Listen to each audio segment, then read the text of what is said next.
The Simpsons has been on television for 37 years. It invented modern American animated comedy, built the greatest writer's room in television history, and then kept going after everyone really needed it to stop. Tonight, we'll be covering the full story of the creation, the peak, the decline, the controversies, and the overall legacy of the longest-running scripted series in American history. So, in 1985, James L. Brooks reached out to Matt Groening about adapting his comic strip for television. Groening had spent years building a dedicated following with Life in Hell, and Brooks, one of the most powerful producers in the industry, responsible for some of the most celebrated TV comedies of the previous decade, had taken notice. Nothing came of the initial contact. 2 years passed before the two men finally sat down together. Groening had been drawing a comic strip called Life in Hell since 1980. A weird, funny, deeply personal strip about a sad little rabbit named Binky and two nearly identical men named Akbar and Jeff, who may or may not have been the same person. At its peak, the strip ran in 250 alternative weekly newspapers across the country, the kind of papers that showed up free in coffee shops and record stores and were read by people who felt that mainstream entertainment wasn't being entirely honest with them. Life in Hell was honest with them. It was sharp and strange and built a loyal following among readers who recognized that kind of honesty. A co-worker of Brooks named Polly Platt showed him a copy sometime in the early 1980s. The introduction that eventually led Brooks to make that 1985 call. When they finally sat down together in 1987, the original plan was to adapt Life in Hell characters into short animated clips for a Fox comedy variety show called The Tracey Ullman Show. Groening walked into that meeting with that plan fully formed and left with something completely different. Somewhere between arriving at the Fox offices and sitting down across from Brooks, he decided he was not willing to hand over the characters he had spent 7 years building from nothing. If Fox acquired the adaptation rights to Life in Hell, Binky and Akbar and Jeff and everything associated with them would belong to Rupert Murdoch's company. Groening had created those characters independently, on his own time, out of his own ideas, and the prospect of their future belonging to a corporation he had no real relationship with was enough to change his plans entirely in the space of a lobby. So he invented a new family instead. Nobody fully agrees on exactly where the sketch happened. Groening has consistently said he drew the family on a notepad while waiting in the Fox lobby itself in the minutes before the meeting began, that the whole thing was invented under a specific time pressure of an imminent appointment. Fox president Garth Ainsworth has said he believes Groening designed the characters the night before and brought the sketches in. Phil Roman, who would later help produce the Tracey Ullman shorts, has said that he's watched Groening draw the family in the car on the drive to the studio. All three accounts are plausible and probably at least partially true.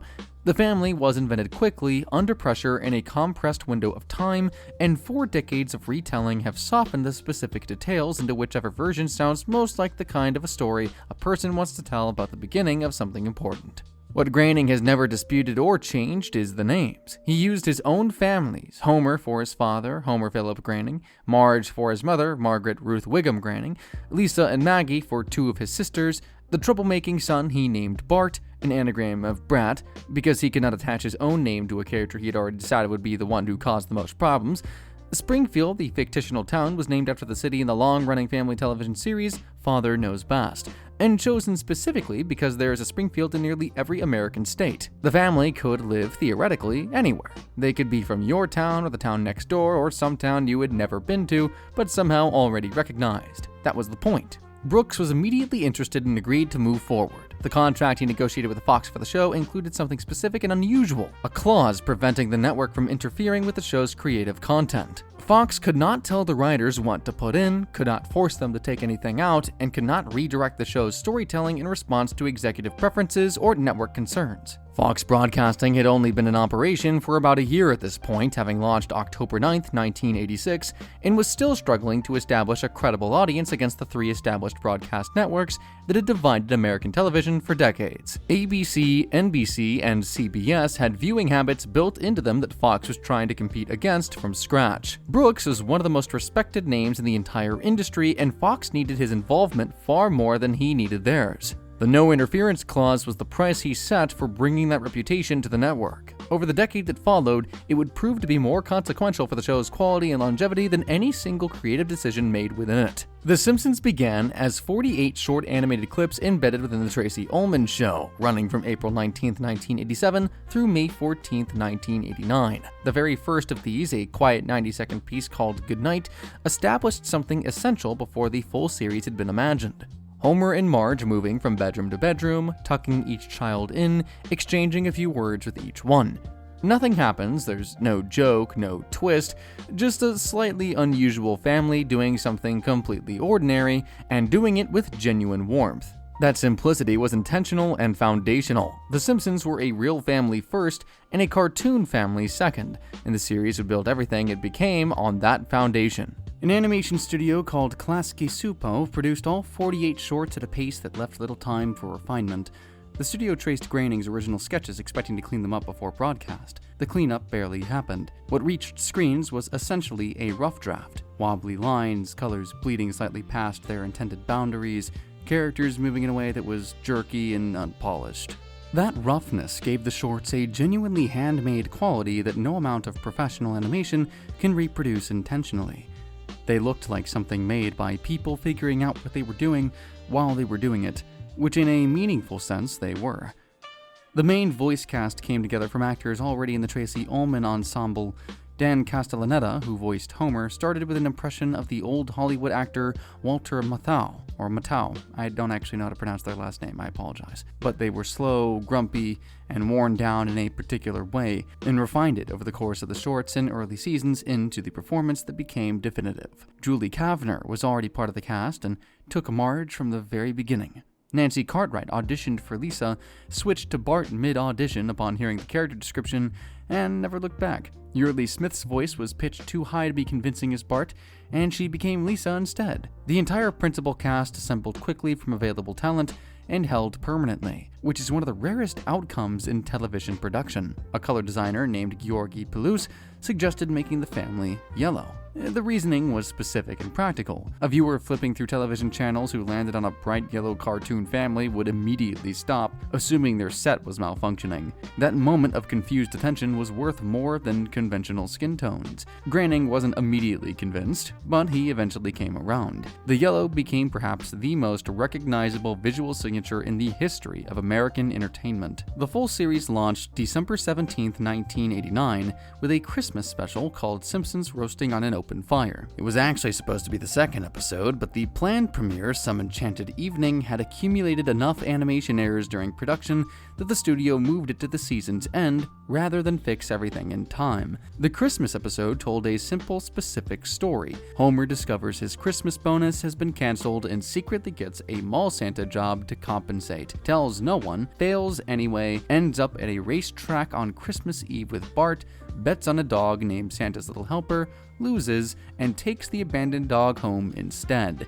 The family spends Christmas with a pet they didn't plan for and no gifts at all. About 13 million households watched that. The premiere finished 30th for the week, respectable for a new show on a young network, not by any means a cultural event. Sam Simon had designed most of Springfield before that premiere aired. Mr. Burns, Chief Wiggum, Dr. Hibbert, Sideshow Bob, Bleeding Gums Murphy, all his creations. The single rule the writer's room would run on was also his. Comedy comes from what the characters actually feel. Not from plots, not from gimmicks, from psychology. The rest of Season 1 built on that premiere in ways that established what the show was going to be. Each episode introduced another piece of Springfield. Ned Flanders, the Simpsons' irritatingly cheerful neighbor who seemed to have everything figured out in ways Homer never would. Mr. Burns, the nuclear plant owner who could not remember Homer's name despite Homer working for him for years.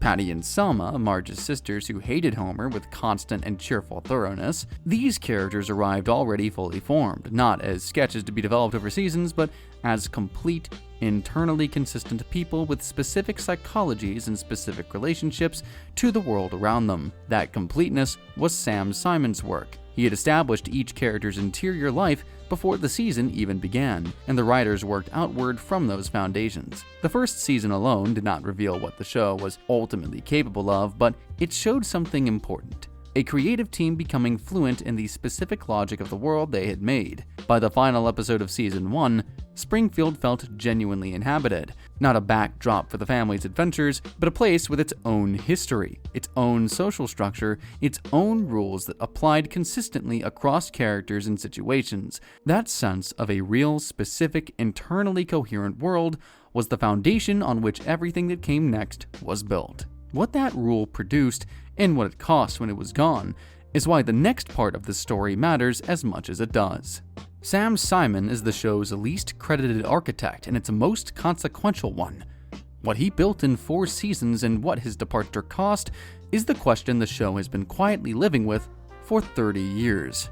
Sam Simon was born June 6, 1955, and by his late 20s he was already one of the most technically skilled comedy writers working anywhere in American television. The technical demands alone, knowing where within a scene to place a joke so it lands at its maximum possible weight, constructing a character's dialogue so it sounds like that specific person and not a generic stand-in for them, recognizing the exact moment when a scene needs to slow down and breathe versus the moment when it needs to accelerate, require years of disciplined practice to develop.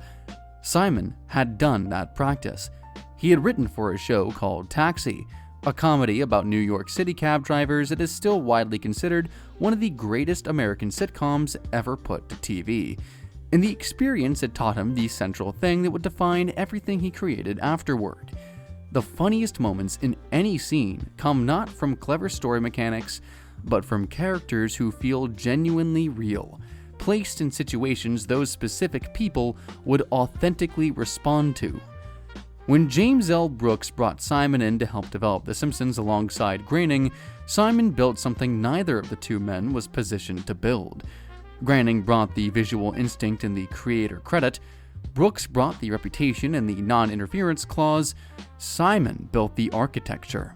He assembled the writers' room, specifically choosing George Mayer, John Vitti, Jay Kogan, Wallace Wolodarski, Al Jean, Mike Reese, Jeff Martin, and John Swartzwelder. And he established the operating rule that governed everything those writers produced for the next 4 seasons.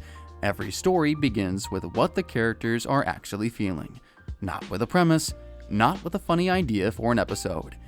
With the psychology of specific, fully imagined people who have been given enough interior life to generate their own authentic responses to anything the story puts in front of them. His specific contributions to the show are documented. They are almost never discussed publicly, though. Simon designed Mr. Burns, the show's primary antagonist, an almost cartoonishly wealthy and powerful nuclear plant owner whose complete indifference to the humanity of his employees was the show's sharpest ongoing critique of American corporate culture. He designed Chief Wiggum, Dr. Hibbert, Sideshow Bob, and of course Bleeding Gums Murphy, as previously mentioned. Every one of these characters, who between them generated hundreds of memorable scenes across decades of television, came from him.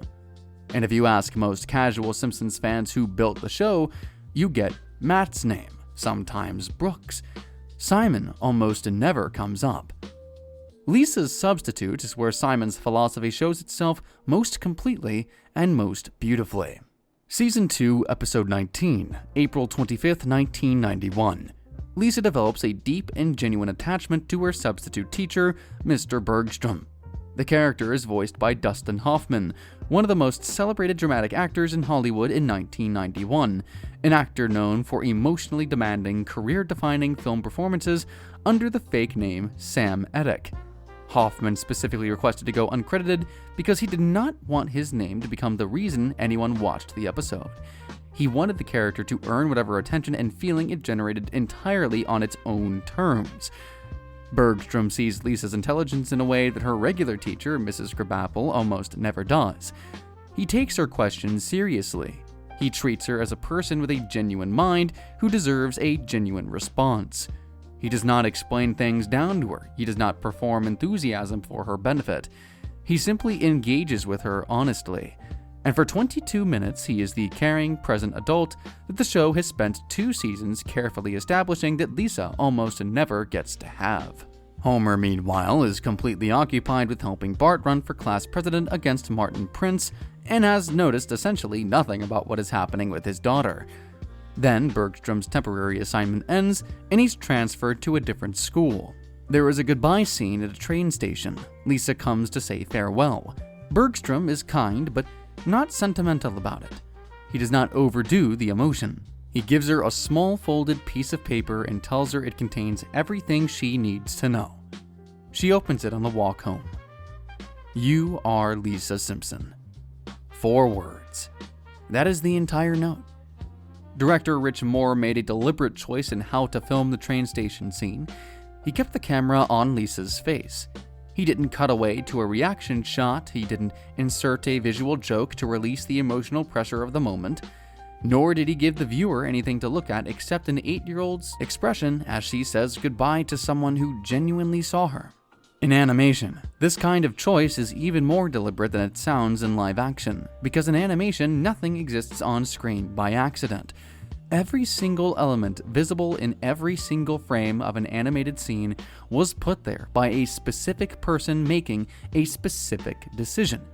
A held shot on a character's face, several beats of stillness without cutting away, required someone to decide to hold that shot, someone to draw every frame of that stillness, and someone to direct both of those people toward the same intention. Moore made all those decisions and trusted the viewer could sit in that stillness with Lisa without needing anything else to happen. The music in the scene reinforces the same choice. Composer Alf Clausen scored the train station goodbye with restraint. No swelling emotional orchestra, no musical signal instructing the audience how to feel. Television drama in the early 1990s almost universally provided audiences with significant musical guidance during emotionally charged scenes.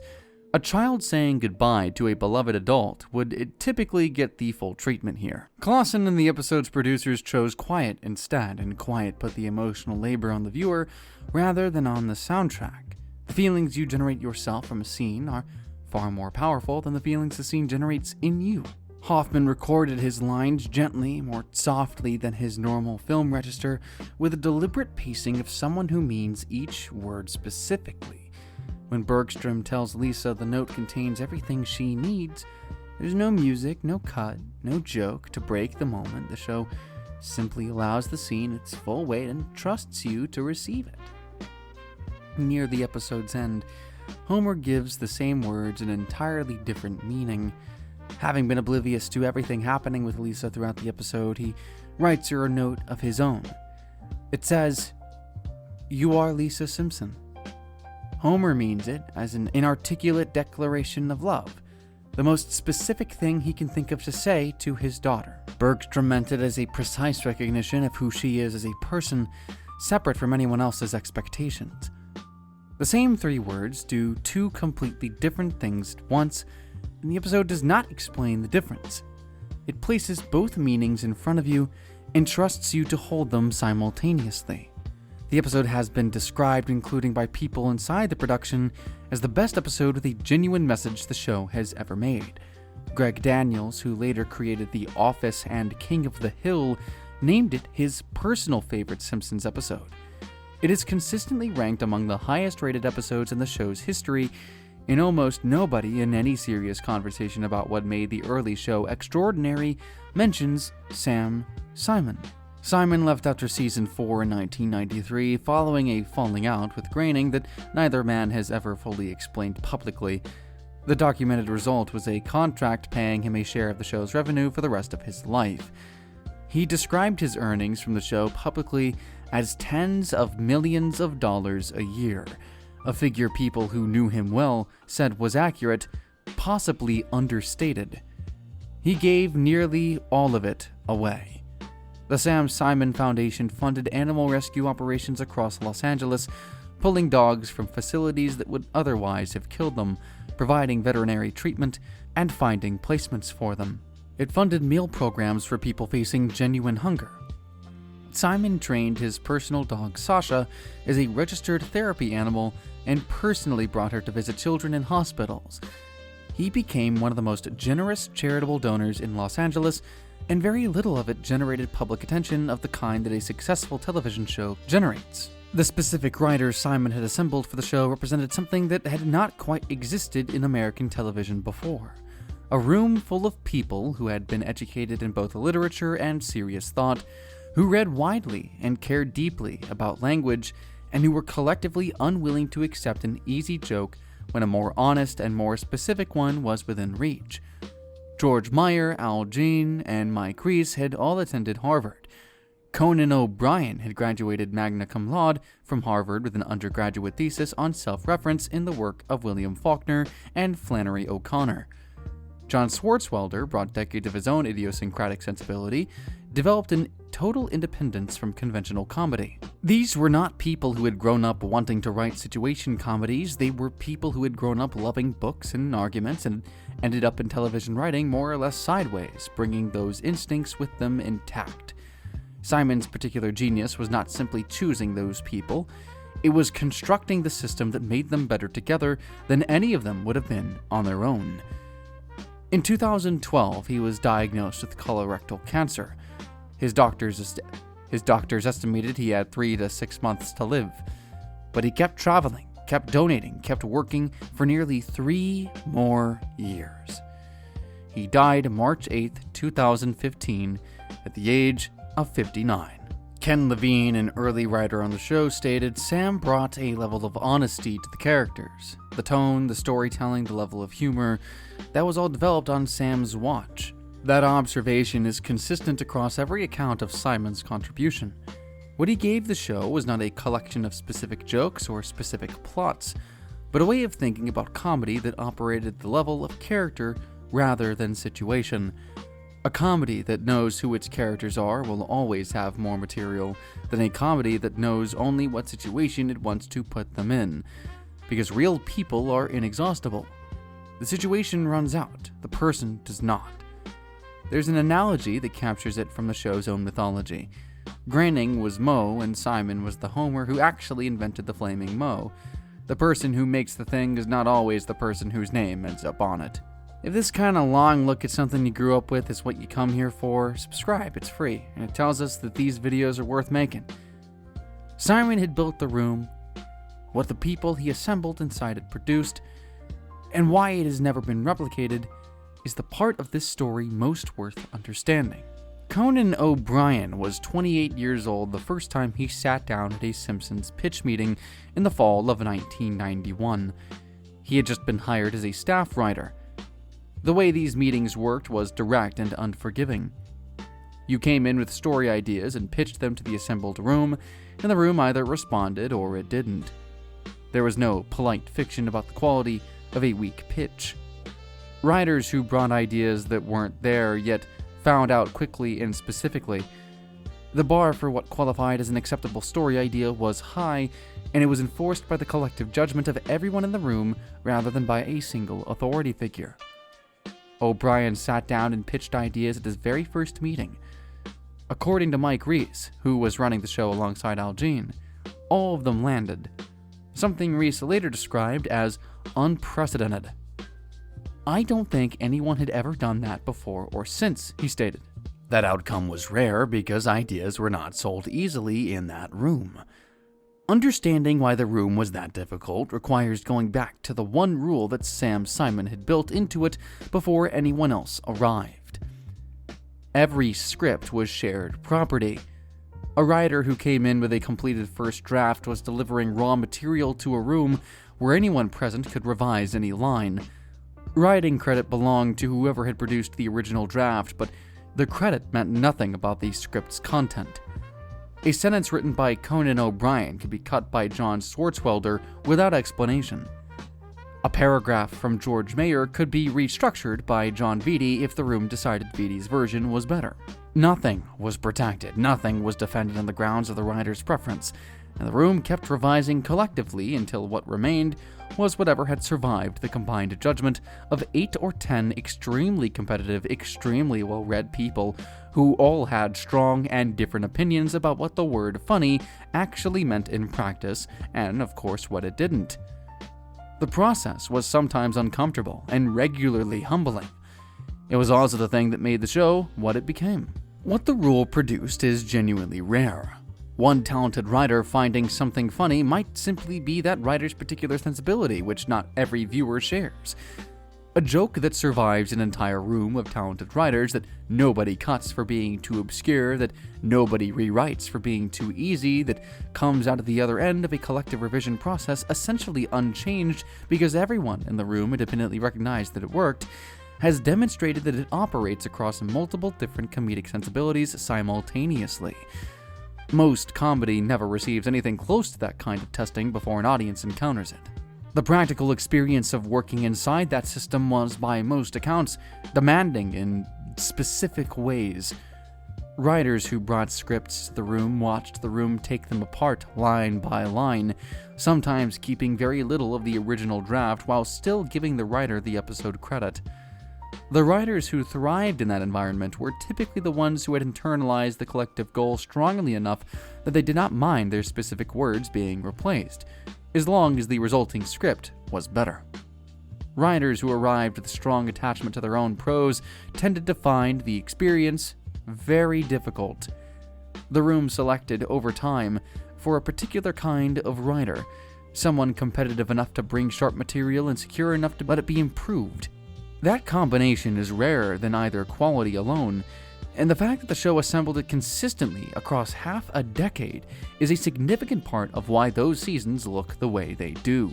The room during the best years of the show, roughly seasons 3 through 8 from 1991 to 97, held George Mayer, John Swartzwelder, John Vitti, Al Jean, Mike Reese, Jay Kogan, Wallace Wolodarski, Jeff Martin, David X, Cohen, Conan O'Brien, Bill Oakley, Josh Weinstein, Ken Keeler, Greg Daniels, and David Mirkin, among others.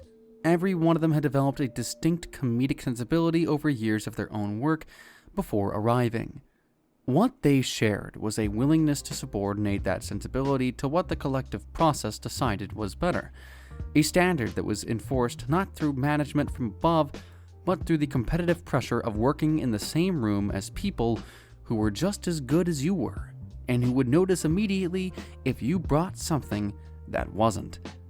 George Mayer is the writer that colleagues, in interview after interview across decades, identify as the person who most shaped what the show sounded like at its best.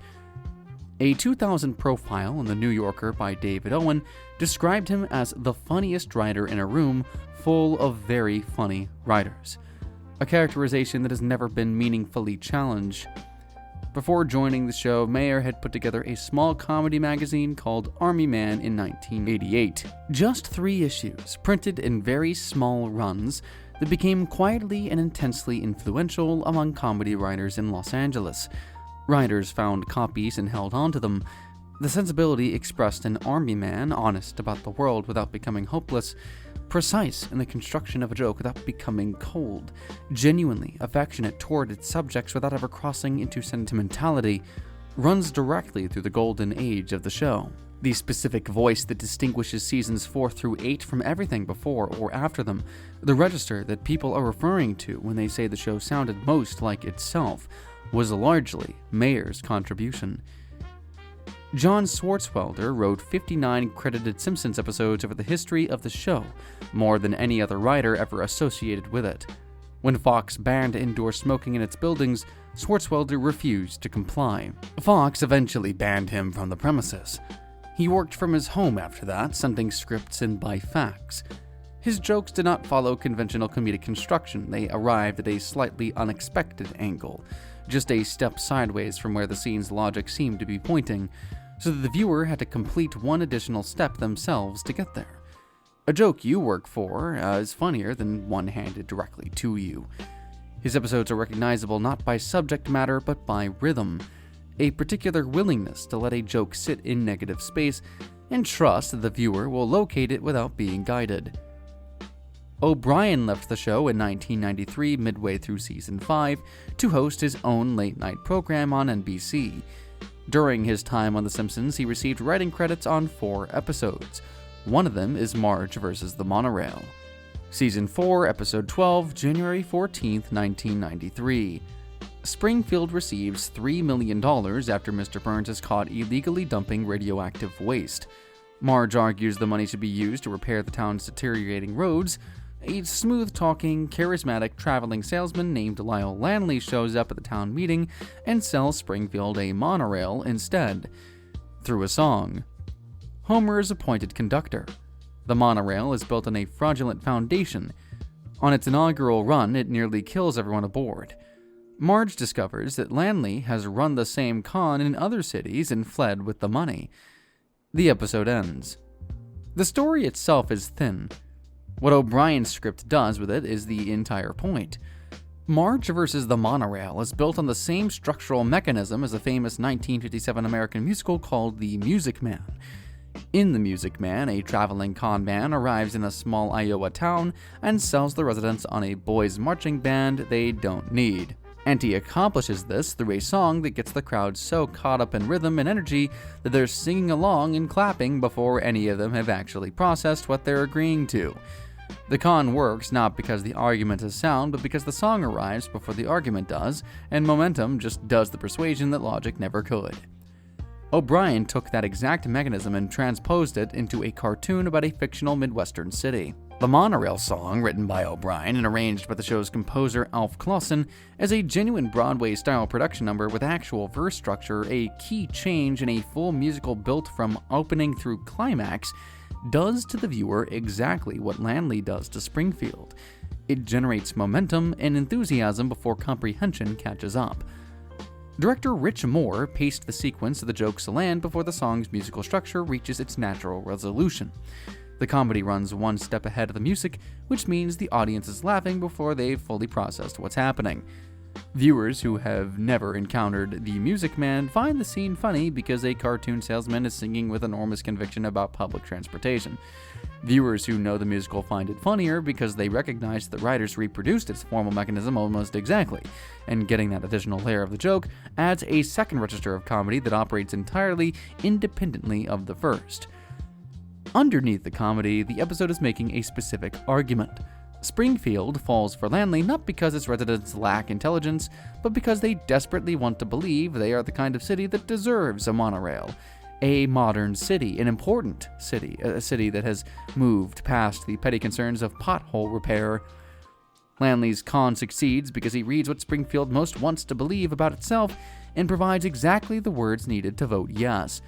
That is a precise and honest observation about why people fall for scams.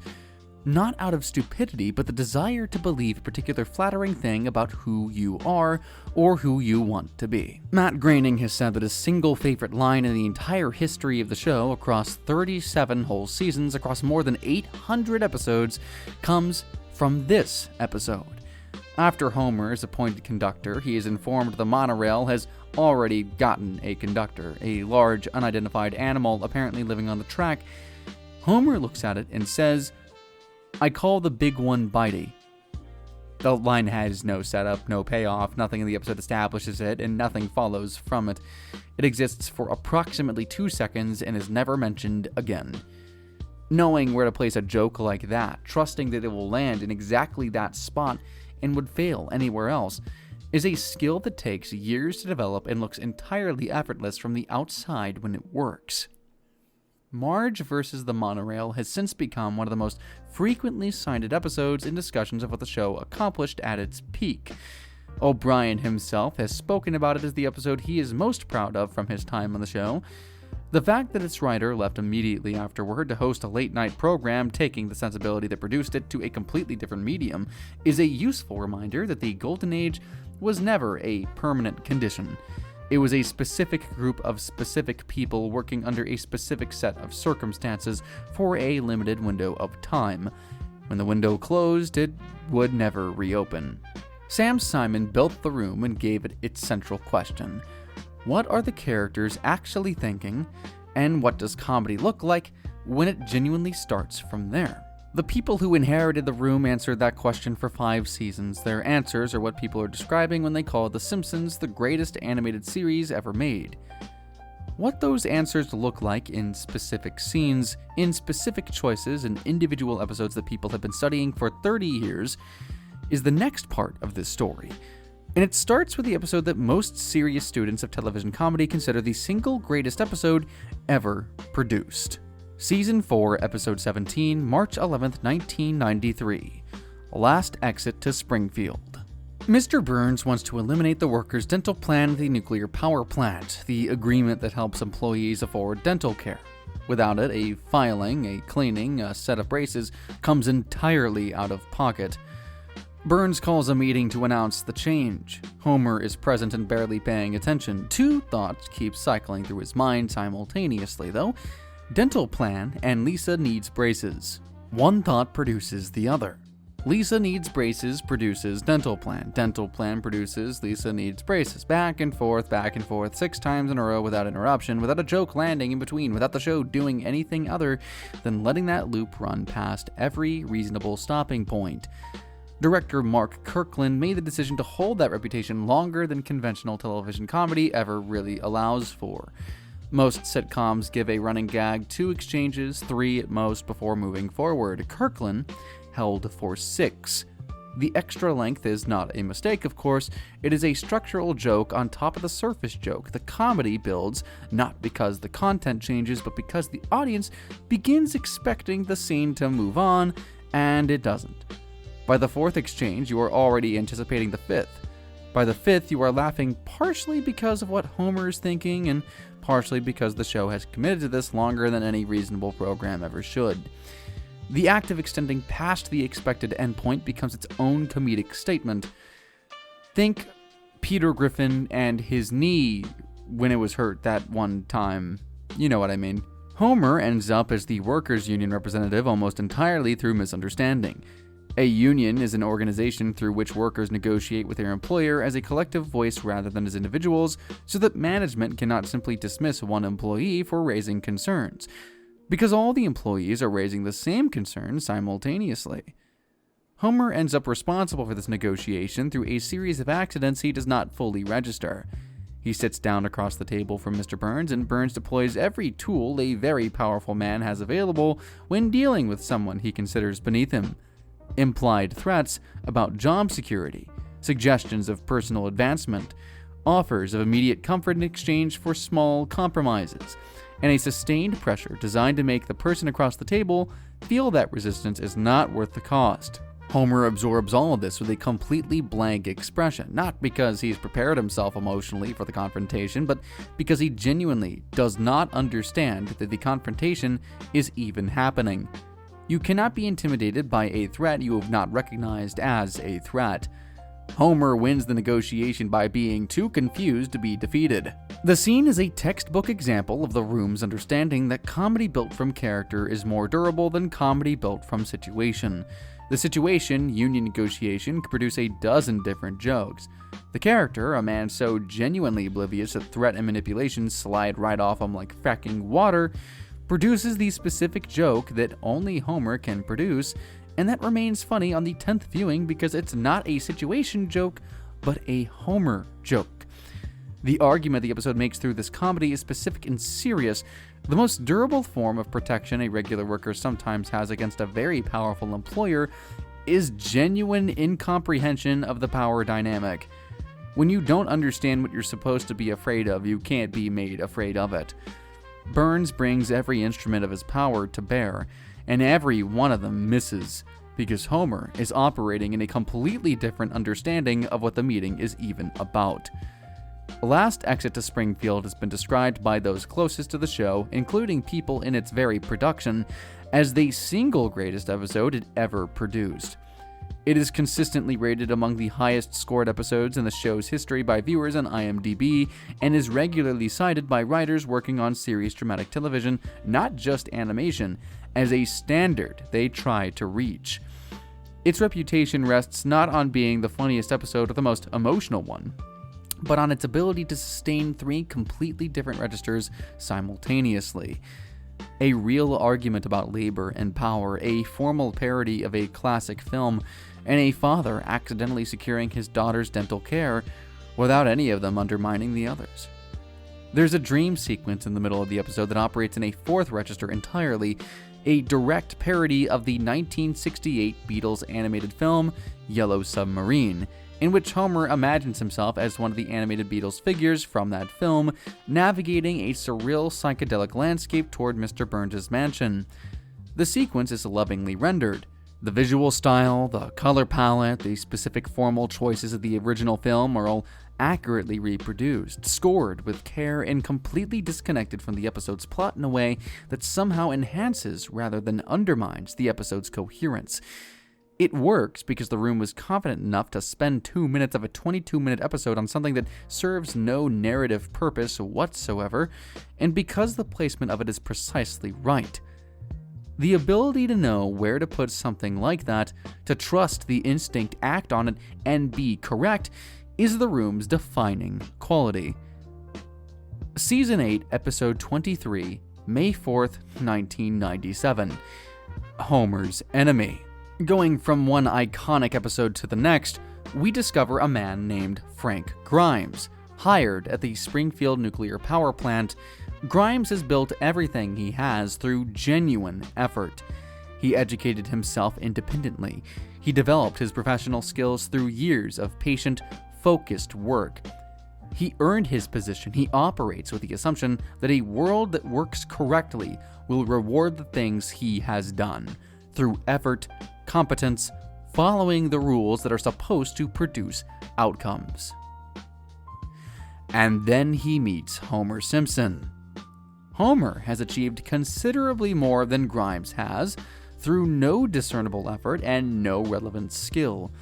He's been to space, received awards, owns a house, has a family that loves him unconditionally, and moves through his working life without any sustained consequence for sustained incompetence. The universe of Springfield simply does not apply to Homer the rules that Grimes has organized his entire life around. Grimes has done everything correctly in a world that is supposed to reward doing things correctly, and the person who has done almost nothing correctly has been rewarded more. And as you can imagine, Grimes cannot reconcile this. The episode tracks his deterioration through a specific comedic logic. Every time Grimes tries to expose Homer as incompetent, the situation resolves in Homer's favor instead. Grimes points out that Homer's workstation is dangerous. Homer gets a safety award. Grimes enters a children's nuclear power plant design competition to embarrass Homer, and Homer enters too, by accident, and wins. Each attempt to restore something like rational consequence to Homer's world produces the opposite result, and each failure tightens the frame around Grimes' face a little more. The show is not presenting his breakdown as a tragedy, it's presenting it as the logical result of a certain kind of mind encountering a world that does not run on the rules that mind requires. Director Jim Reardon made specific formal choices to film Grimes' deterioration. The camera progressively tightens on his face across the episode. Each successive close-up removes more of the surrounding world from the frame, as if Springfield is physically closing in on him. The spatial compression mirrors the psychological one. As Grimes' ability to function within Springfield's logic narrows, the visual field narrows with it. And when he finally breaks, running through the plant, mimicking Homer's behavior, grabbing equipment without gloves, doing everything Homer survives without consequence, he electrocutes himself. The show cuts immediately after his death with no musical cue, no dramatic pause, no moment of acknowledgement. The narrative moves directly from his death to his funeral, as if the show is in a hurry to get past what just happened. At the funeral, Homer falls asleep and begins talking cheerfully in his sleep. The workers standing at the graveside smile at this.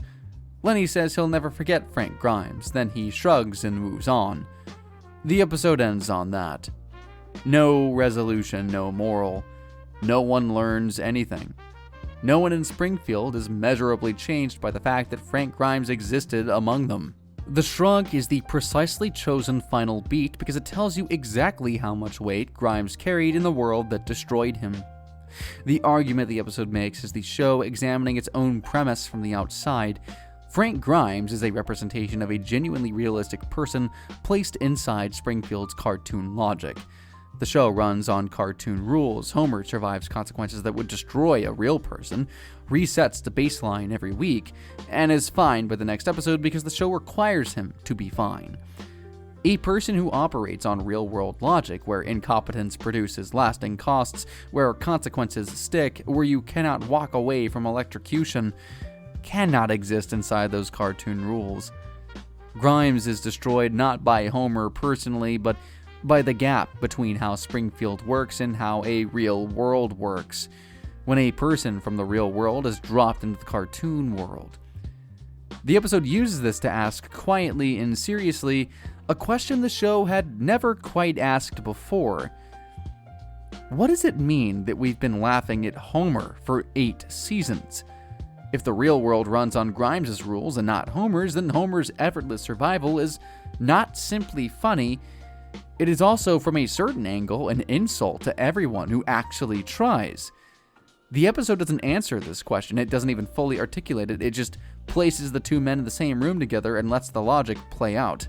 If you haven't already seen it, Emp Lemon does a great video on this episode entirely, which I strongly recommend. Matt Groening has named Homer's Enemy one of his personal favorites. Mike Reese called it in bad taste and one of his least favorites. That division, two people who helped build the show, both of whom loved the show, seeing completely opposite things in the same 22 minutes, is itself part of what the episode accomplished. By season 8, the show was confident enough to produce something that divided its own creators, and honest enough to air it anyway. What came next was not a sudden collapse, it was one specific episode in season 9 that revealed something had changed. Not just in the show's quality, but in the way the show thought about the people watching it. Season 9, Episode 2, September 28, 1997. The Principal and the Pauper. This episode begins with a dinner honoring Principal Skinner for 25 years of service to Springfield Elementary.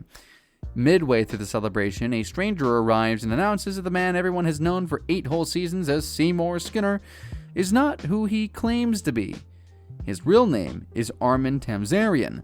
The actual Seymour Skinner was a fellow soldier in the Vietnam War, presumed killed in action, whose identity Tamzarian assumed upon returning home.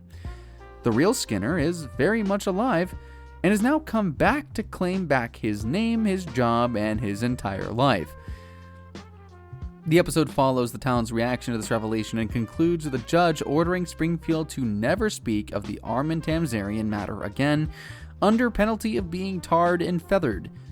The show placed a judicial figure in its own script to declare the episode's events should be treated as if they never occurred, and then aired the episode. Harry Shearer, who has voiced Principal Skinner since the show's first season, spoke about his reaction in a 2001 interview. "That's so wrong. You're taking something that an audience has built 8 years or 9 years of investment in and just tossed it in the trash can for no good reason." Matt Groening himself has described it as one of his least favorite episodes the program has ever produced. The actor, who spent 8 years giving the voice to the character, hated it. The person who created the show also hated it. The show aired it anyway and ended with a meta joke about how everyone should pretend it never happened. This is distinct from a bad episode. Every long-running TV program makes bad episodes. Episodes where the story doesn't come together, the jokes don't land, the execution falls short of the intention. The Principal and the Pauper is not primarily a failure of execution. It is a revelation of intent. What the episode disclosed was something about how the show had started to think about the history it had built in the audience that had followed it for 8 whole years to this point. Principal Skinner's character had been constructed carefully and consistently across nearly a decade. His complicated relationship with his domineering mother, his Vietnam War background, his wounded dignity in a job that constantly humiliated him, his specific way of carrying himself through a world that never quite gave him what he seemed to want. All of that had been built, episode by episode, in small increments, accumulating into a real and specific person. The episode treated all of it as available to discard for the purpose of a story idea. There is a word for what the episode did to Skinner's history: retcon, short for retroactive continuity. A retcon is when a story changes something from its own past, declares that something which previously happened didn't happen, or happened differently, or is suddenly revealed to mean something other than what it always meant. Retcons can work when they're used carefully and for genuine creative reasons. What made this one so damaging was the combination of scale, 8 years of character investment, and the show's own acknowledgement that the change was wrong, delivered as a meta-joke by a judge at the episode's end. The show knew it was misusing its own history, and did it anyway, and made a joke about knowing. The entertainment writer John Hine named this as the Simpsons' turning point. The phrase he applied to it has become general currency for describing the same moment in other shows, jump the shark. The phrase originates in a moment from the long-running series Happy Days, in which a character performs a water ski jump over a live shark, a stunt so obviously desperate and disconnected from the show's actual identity that viewers immediately understood it as evidence of creative exhaustion. The Simpsons had arrived at its own version of that moment, and it was recognizable as such. This occurred the same season that Mike Scully became the show's showrunner, a position he held through seasons 9 and 12, from 1991 to 2001. The show received Emmy Awards during those years. Writers who worked under Scully describe him as a thoughtful boss.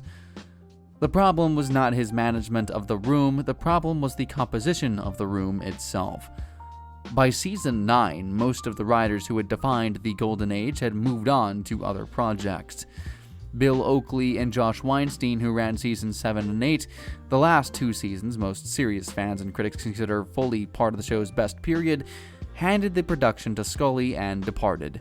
Greg Daniels, who would later create The Office and King of the Hill, was gone. The specific culture of mutual quality enforcement that had made the room exceptional, where writers held each other's work to a very high standard through competitive pride rather than through instruction from management, had dispersed. What replaced it was a talented group working under the weight of a legacy that had observed from outside rather than helped to create. Bill Oakley and Josh Weinstein are worth understanding specifically because their 2 seasons, 7 and 8, are not always recognized as the transition they represent. Season 7 produced 22 short films about Springfield, a formerly inventive episode that gave secondary characters their own stories instead of centering everything around the family. Season 8 produced Homer's Enemy and You Only Move Twice, in which Homer gets a new job working for a Bond villain named Hank Scorpio, that many critics place among the 10 best episodes ever made. Oakley and Weinstein extended the Golden Age's reach by applying its discipline to slightly stranger and more experimental premises. When they left, the room lost not just their individual talent, but the willingness to take formal risks that their tenure had represented. The Scully era that followed was not willing to experiment with structure in the same way, and the show became more formulaic precisely as it became more comfortable. The most visible symptom of this change was Homer himself. In the first 8 seasons, Homer caused chaos primarily through incompetence and inattention. He forgot important things, he blundered into situations, he made everything worse through helplessness rather than deliberate cruelty. Underneath all of that stupidity, underneath every selfish act and every failed commitment, was a person who genuinely loved his family and tried, in his particular limited way, to do right by them. That underlying warmth was the emotional engine that made the audience care about him even when he was at his worst. During the Scully years, Homer changed in a way that disabled that engine. He began doing things that were deliberately mean rather than accidentally thoughtless, abandoning people who depended on him, treating friends carelessly, walking away from serious consequences without any visible regret or self-awareness. Each week brought a new professional identity in an entirely different world. Homer as a country music performer, Homer as an arena football player, Homer as a boxing promoter, Homer as whatever the episode required. The specific rooted particular man the earlier seasons had built up so meticulously, the man defined by his couch and his beer and his family and his specific relationship to a specific town he had lived in his whole life, was replaced by a character who could become anything the plot needed at any time. Fans affectionately gave this version of the character a name. They called him Jerk-ass Homer. The word jerk-ass is doing specific work. It doesn't mean stupid or incompetent. Oh no. Those are qualities the original Homer had in abundance. This means a person who acts badly on purpose and feels no particular remorse about it. The original Homer could be selfish and oblivious, but he was never cynical. The Scully-era Homer increasingly was. The show stopped trusting that an audience would stay interested in someone who was simply trying and failing, so it gave them someone louder and less real, and traded the emotional engine for mere spectacle.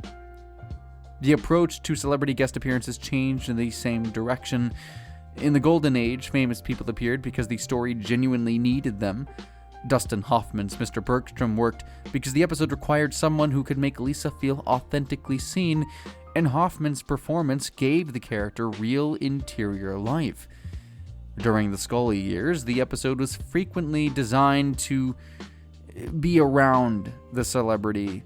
The story existed to frame the cameo rather than the cameo serving the story. The show that had once thought carefully about how a real person functions inside Springfield's cartoon logic started instead bending Springfield around real people's public images. One episode became famous specifically for its defensiveness about all of this. Season 11, Episode 13, Saddle Sore Galactica, February 6, 2000.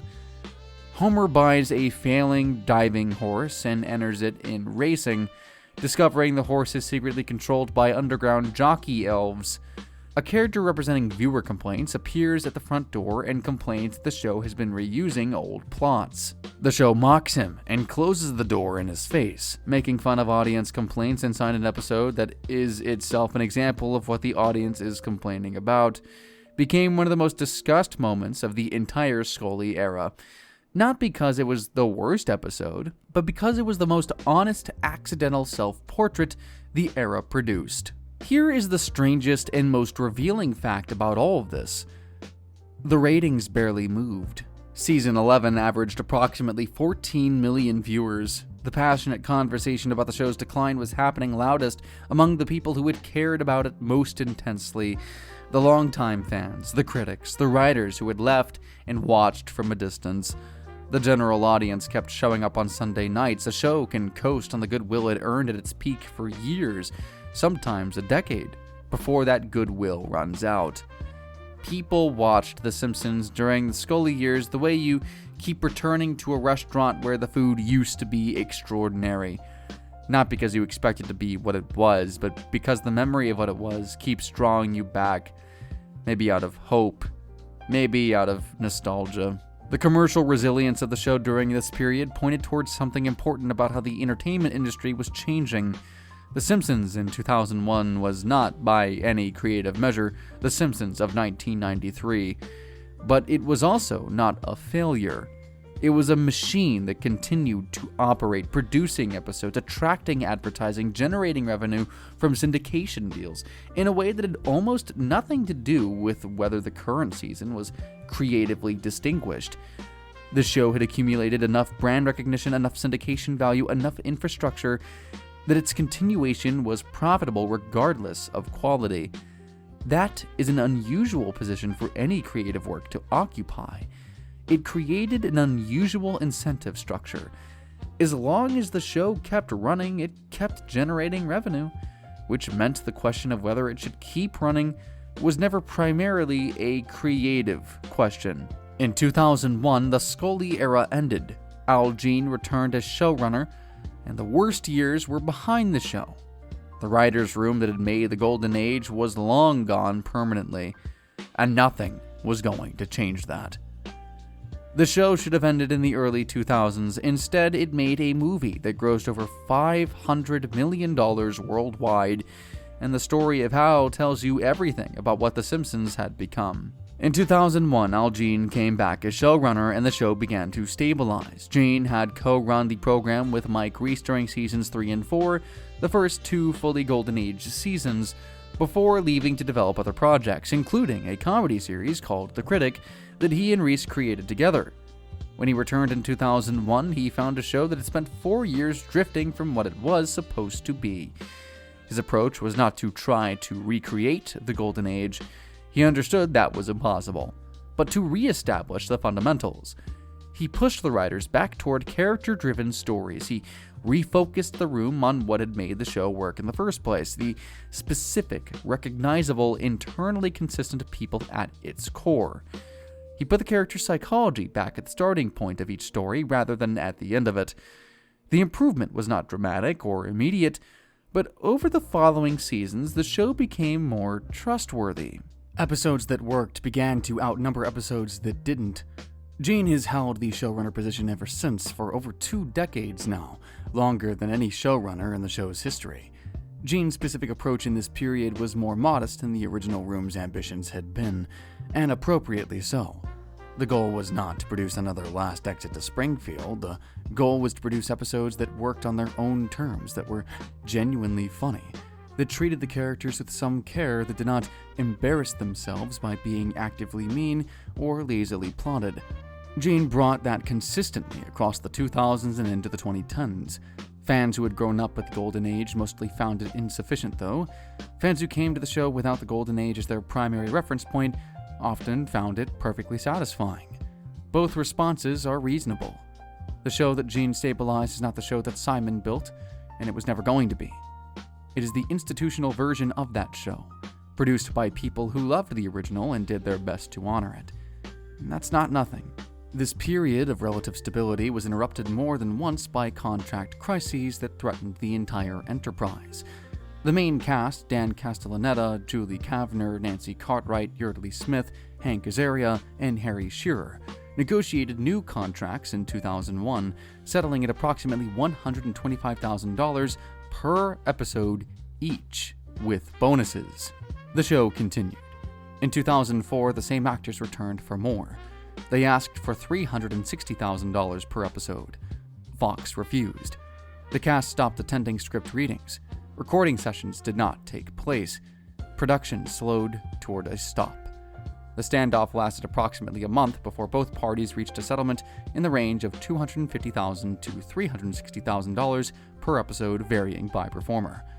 Those numbers carry meaning beyond their size. A single episode of The Simpsons involved 6 main voice actors, each earning approximately $330,000 for a recording session of a few hours in a studio booth. A 22-episode season meant each performer earning something close to 6 million, perhaps 40 to 50 hours of recorded work across the course of a year. Fox agreed to these figures not out of sentiment, but out of arithmetic. The show was generating returns that made those figures rational.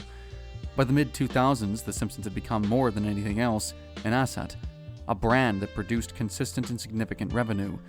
That also happened to be a television program. Whether the most recent season was good was a separate question from whether the brand remained commercially viable. Then, in May of 2015, the show nearly fell apart over one performer. Harry Shearer voiced more characters in the show than any other member of the cast, not just Principal Skinner. Also Mr. Burns, Ned Flanders, Smithers, Dr. Hibbert, Kent Brockman, Reverend Lovejoy, Lenny, and a collection of recurring secondary characters who, between them, constituted a significant portion of Springfield's total population. On a Tuesday morning, Shearer announced publicly through Twitter that he was leaving the show. The cause was a contract dispute.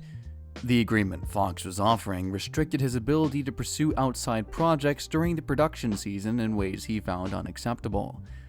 By Tuesday afternoon, the announcement was the lead story across entertainment news. The Simpsons without Harry Shearer would have meant recasting Mr. Burns, Ned Flanders, Principal Skinners. You heard every character I just named. The show would have sounded different in a way that no viewer could have ignored or adjusted to easily. Al Jean issued a public statement within hours saying the show would find a way to continue if necessary. James L. Brooks also commented publicly, describing the situation as genuinely upsetting. Practical conversations began about what it would actually mean to rebuild a significant portion of the show's world from scratch. 7 weeks after the announcement, Shearer signed a new deal and returned. Springfield remained intact. The Simpsons movie had been under discussion for years before it became something anyone was seriously writing. The fundamental problem was structural rather than creative. A standard Simpsons episode operates on a reset. Whatever happens, Homer losing his job, a family crisis, a character making a significant decision, is effectively erased by the following week. The show requires this for its format to function. A movie cannot work this way. A movie requires consequences that remain consequences, stakes the audience believes in because they understand that the outcome will persist beyond the end credits. Designing a story with genuine stakes for an audience conditioned by 18 years of watching stakes disappear every 7 days was the challenge that kept the project in development for so long. James L. Brooks has said the script was rewritten more than 100 times. 11 writers received credits on the finished film, including Groening, Brooks, Jane, and contributors from the original Golden Age years who had long since moved on to other careers. Every time the creative team believed they had a version that worked, someone identified the structural problem and they began again on the relevant sections. The production took years and was, by most descriptions from inside it, exhausting in a way that made the idea of doing it again very unappealing for a long time afterward. The film opened on July 27, 2007. The premiere was held in Springfield, Vermont, selected through a reader vote organized by US Today. Vermont beat Springfield, Illinois by 15,367 votes to 14,634. A yellow carpet replaced the traditional red one. Hans Zimmer, who had composed scores for The Lion King, Gladiator, and many of the most recognizable film soundscapes of the previous 2 decades, wrote the music for this one. The story the movie told, after more than 100 rewrites, was one the television show had always been unwilling to commit to. A real crisis with real consequences that could not be reset by the following week. Homer causes an environmental disaster by dumping a silo of pig waste into Springfield's lake. The EPA, responding to years of accumulated violations, encloses the entire town under a glass dome. The Simpsons escape before it seals and relocate to Alaska. Springfield deteriorates inside. The family has to decide whether to come back or not. At the core of its story is about whether the Simpsons, and Homer specifically, actually deserve the loyalty of the people around them after years of absorbing consequences without ever genuinely changing. That is a question the television show had spent years deliberately not asking, because asking it would require an answer, and an answer might end the show's ability to reset Homer to baseline every week. The movie had no next episode to reset to. It had to ask the question and live with whatever the answer produced. Whether audiences found the answer satisfying has been a subject of genuine disagreement for nearly 20 years, which is itself evidence that the story had real stakes in a way that most episodes since Season 8 had stopped having. The opening weekend brought in $74 million domestically, nearly recovering the entire $75 million production budget in 3 days. The total worldwide gross reached more than $500 million, making the film one of the 10 highest grossing releases of 2007, a year that included major franchise entries from Pirates of the Caribbean and Harry Potter. The audience that produced those numbers was not primarily made up of current weekly viewers. Many of the people who bought tickets had not watched a new Simpsons episode regularly in years. Some had not watched since the mid-90s. They went because The Simpsons had a claim on them that was independent of whether the current season was good. It was the show they had grown up with. It was what Sunday nights used to mean. The movie was not evidence that the creative quality had returned, it was evidence the show had earned something rarer and more durable than quality. A kind of loyalty that persists after years away, because what a thing was at its best leaves a mark that fades slowly. Season 11, Episode 22, Behind the Laughter, which aired May 21st, 2000, captured this dynamic before the movie existed to demonstrate it.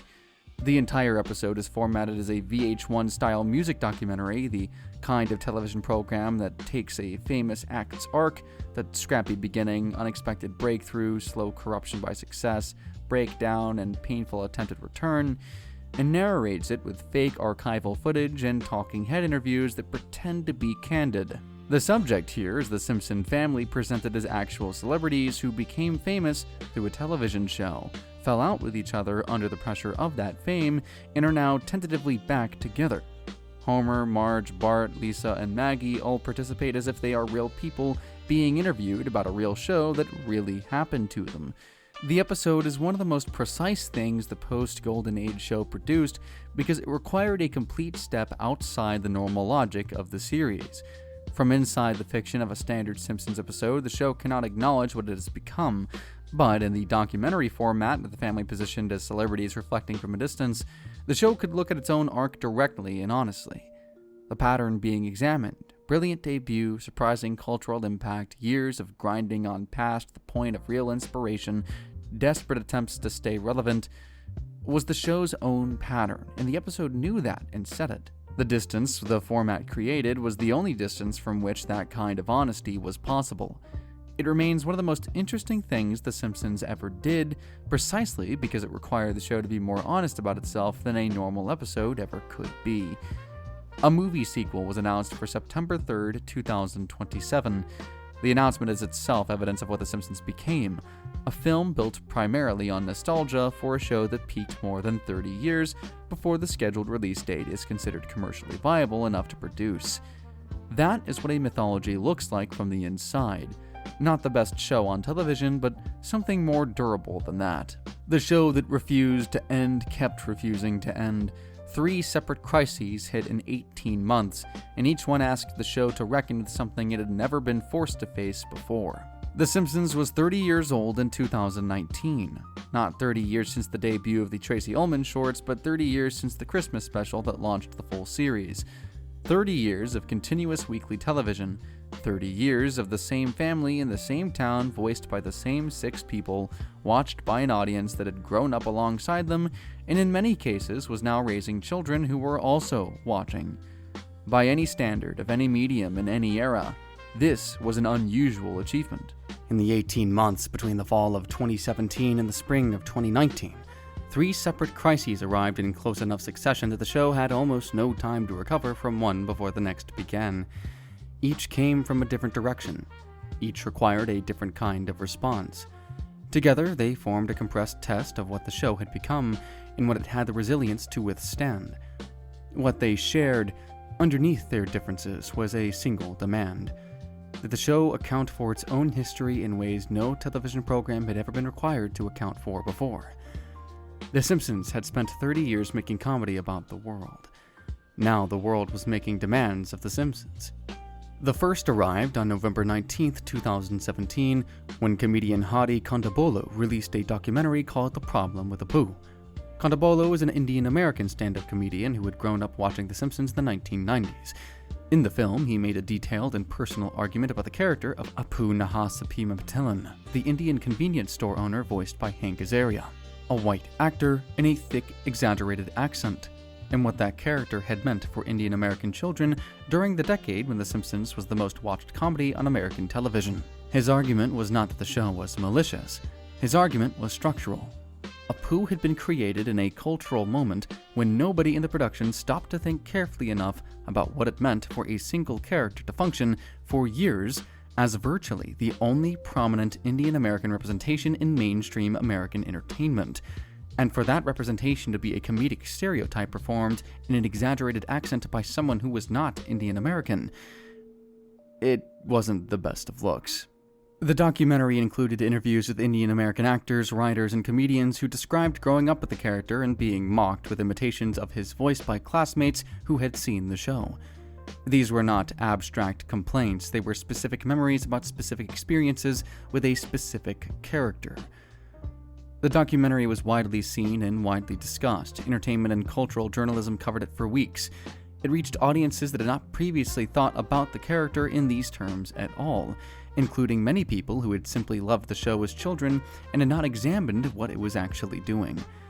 Representation in media. The question of who gets to be the main character, who gets to be the comic relief, who gets to be the villain, and who tells those stories had become a serious and active conversation in American culture by 2017, in ways it had not been in 1990 when Apu was created. The documentary arrived at that exact moment in that conversation. The show's initial response was widely considered a failure. Season 29, Episode 15, No Good Read Goes Unpunished, which aired April 8, 2018, included a scene where Marge tries to update a problematic children's book from her past. At the scene's end, Lisa turns directly to the camera and says that some things from the past simply cannot be fixed. Marge replies that at least their show always tried. The reference to the Apu situation was completely unmistakable. The scene was read almost universally as defensive and dismissive, the show using its own platform to wave off a serious complaint rather than engage with it honestly. Writers involved with the scene acknowledged later that it had not worked. Hank Azaria's own journey was slower and more considered. He initially defended the character and his performance. Over the following 2 years, he spent more time with the argument, talking with actual Indian Americans, reading about their experiences, giving the complaint the kind of attention he had not given it at first. In January of 2020, he announced that he would be stepping away from the role of Apu. The character has not appeared prominently ever since. On April 12, 2021, Azaria made a public apology, specifically to Indian American children who had been mocked with imitations of his voice, that was widely received as personal and genuine rather than corporate. The second crisis arrived in early of March 2019, days after the broadcast of Leaving Neverland, a 4-hour HBO documentary that made detailed allegations of child sexual abuse against Michael Jackson. Stark Raving Dad, the Season 3 premiere that aired September 19, 1991, featured a large white man in the psychiatric facility Homer is admitted to, who introduces himself as Michael Jackson. The character was voiced in a way audiences universally understood to be Jackson's own voice, though he was credited under a pseudonym. The episode was genuinely beloved, one of the warmest and most creative early season episodes, structured around Bart's struggle to write his sister a meaningful birthday card, with the Michael character helping him find the words. The final scene, in which Jackson's character sings a birthday song to Lisa that Bart composed, was one of the most emotionally effective moments of the show's early years. After Leaving Neverland, Groening, Brooks, and Gene made the joint decision to remove the episode from all circulation. They stopped licensing it for streaming and syndication. Gene stated publicly that the episode could no longer be experienced the same way in light of the documentary's content. Stark Raving Dad has not been broadcast since early of March 2019, and it remains one of the most fondly remembered episodes in the show's history, and one of the only episodes that no longer exists in any official accessible form. Stark Raving Dad is worth understanding separately from its removal. The episode was not beloved because of its famous vocal guest, but because the story it told was one of the best things the Season 3 writers' room ever produced. Homer is committed to a psychiatric facility, as previously stated, after accidentally wearing a white shirt to work. The plant's evaluation form interprets this as a symptom of instability. At the facility, he meets a large white man who insists that he is Michael Jackson. Whether the man is actually Jackson or simply believes himself to be is never resolved, nor does it really matter. The emotional center of the episode has nothing to do with celebrity. It is Bart, who has completely forgotten Lisa's birthday, trying to find a way to make it right. The Michael character helps Bart write and perform a birthday song. The final scene, Lisa's response when she hears it, belongs entirely to the show's own emotional intelligence and not to its famous guest. The decision to pull the episode removed one of the clearest golden age examples of celebrity material being used as a frame for genuine feeling. The third event was the acquisition. On March 20th, 2019, the Walt Disney Company's purchase of 21st Century Fox was formally completed at a deal value of approximately $71.3 billion. The Simpsons, the show Fox had launched in 1989, the show that had made Fox a serious television network, was now owned by Disney. The same company that owned Mickey Mouse, Star Wars, the Marvel Universe, and Pixar now also owned Springfield. The change in corporate ownership did not immediately affect what appeared on screen, but it changed the context in which everything appeared. The Simpsons was now part of the largest entertainment portfolio in the entire world, one in which it was one property among hundreds rather than the flagship property of a singular network. Disney Plus launched November 12, 2019, with all 30 seasons of The Simpsons available from day one. The complete archive, on demand, alongside every Disney, Pixar, Marvel, and Star Wars property in existence. The response revealed something important about the show's cultural position. Millions of streams of early 90s episodes flowed almost immediately from people returning to things they had watched as children. Then came a technical controversy. The classic 4x3 episodes made before the show switched to widescreen had been formatted for modern screens by cropping the top and bottom of the original frame, removing visual jokes that lived in those cropped areas. The complaints were loud, specific, and well documented. On May 28th of 2020, Disney Plus added an aspect ratio toggle allowing viewers to restore the original frame. The problem was fixed 8 months after it should have been. Taken together, the three events of 2017 to 2019 forced the show to confront its own history in ways it had never been required to before. The Apu controversy asked it to reckon with a creative choice embedded across 30 seasons. The Stark raving dad removal asked it to separate a beloved episode from the person whose involvement had made it controversial. And the Disney acquisition placed it inside a corporate structure that would manage its legacy for decades to come. What the show had always done, used the present moment as material for comedy, suddenly included the show's own past as material that needed managing. The institution that The Simpsons had become was now required to act like one. The Apu situation in particular revealed something about the specific difficulty of revisiting material created in one cultural moment from inside a very different one. When Apu was designed in 1990, the conversation about representation that would later surround him existed in academic discourse, but not in mainstream television criticism. The show was shaped by the values and blind spots of its era, as all creative work is. The difficulty was not that the show's creators were malicious. It was that 30 years of changing cultural conversation had altered the meaning of a creative choice that was never reconsidered after it was made. What happened after was less a resolution than a series of adjustments. Apu faded from the show gradually and without ceremony, appearing less frequently until he appeared barely at all. Whether that quiet disappearance was the right response or a form of avoidance is a question the show's producers and critics have continued to disagree about. The Simpsons' public handling of the controversy, however imperfect, became a reference point for how other long-running programs were expected to address the same kind of scrutiny. The show had navigated Apu, lost Stark raving dad, and changed corporate parents, all in the span of 18 months. What the numbers show about what it became after all of that is the next part of the story. On October 11th, 1990, Season 2 of The Simpsons premiered with an episode called Bart Gets an F. In it, Bart fails a history test, studies desperately, fails again, prays for a snow day that miraculously appears, gets one final chance at the exam, and passes by 1 point.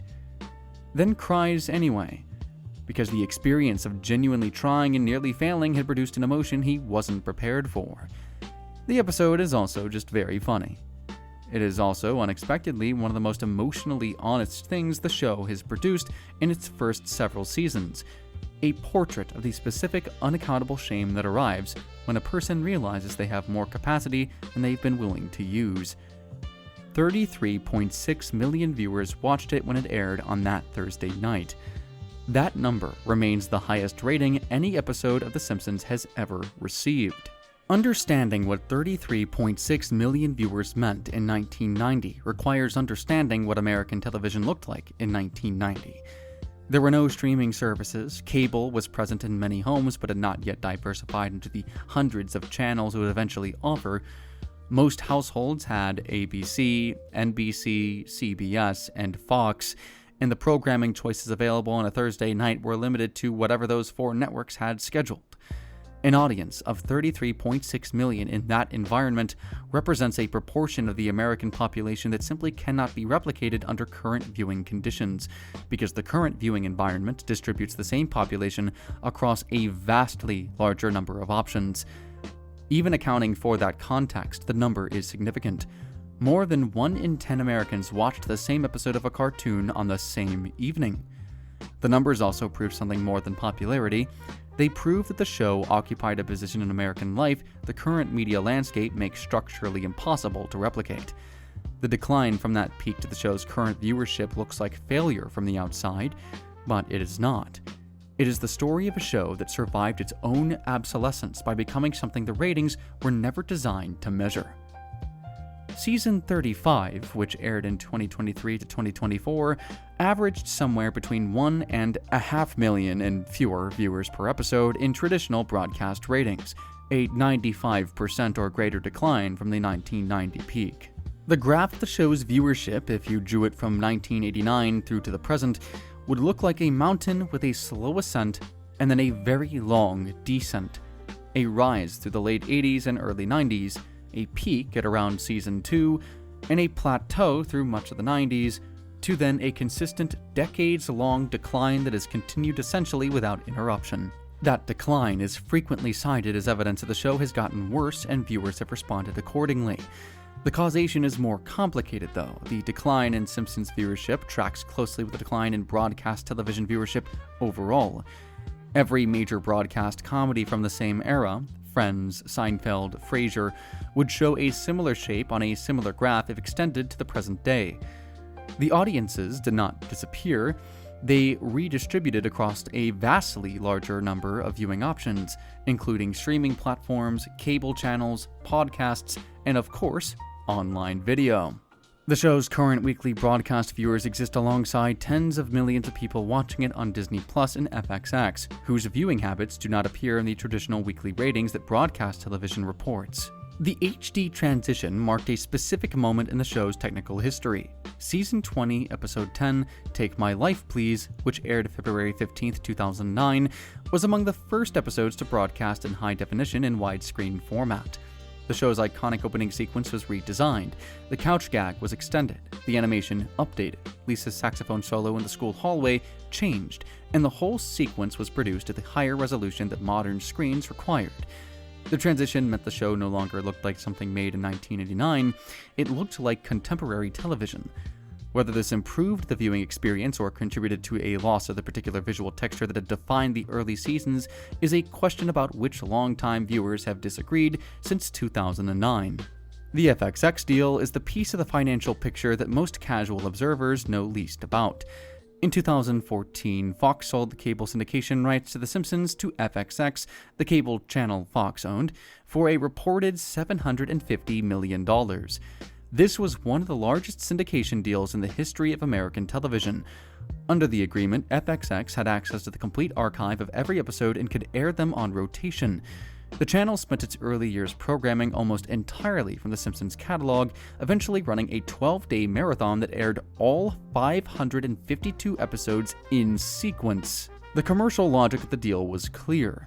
The back catalog of the show had a standalone commercial value that was independent of a new episode performance. The library generated revenue through licensing regardless of whether Season 28 was attracting a large audience. The full financial architecture of the show is worth understanding because it illuminates something about how the program has survived as a commercial enterprise long after its audience has shrunk. A standard television series lives or dies based on weekly viewership, which determines advertising revenue.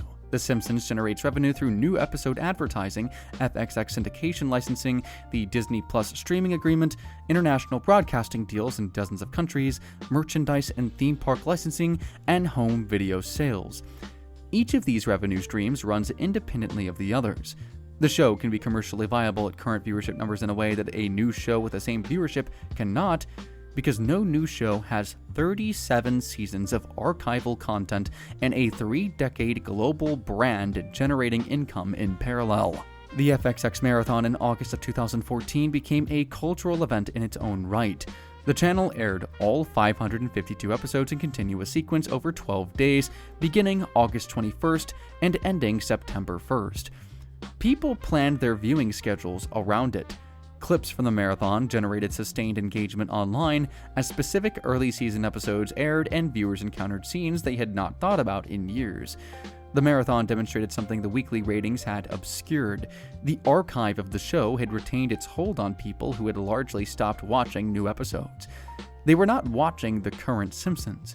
They were watching the version they remembered, and encountering it again produced the kind of response that nostalgia produces when the underlying material is genuinely that good.